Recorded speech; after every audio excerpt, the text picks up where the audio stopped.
Alam mo bang may talent ako na hindi ko alam na talent pala? Yung magkamali sa lahat ng bagay.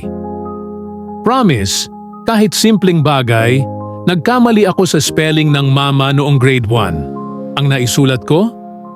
Mamaw. Umiyak pa ako, akala ko pinagalitan ako. Yun pala proud si mama kasi sabi niya, at least may creativity ka.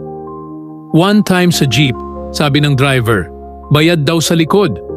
Ako naman, akala ko ako ang taga-abot ng bayad. Hinawakan ko yung pera, sabay sabi, thank you po. Tapos tinago ko sa bulsa. Hanggang ngayon, hindi pa ako bumabalik sa jeep na yon. Conclusion, hindi ako slow ha.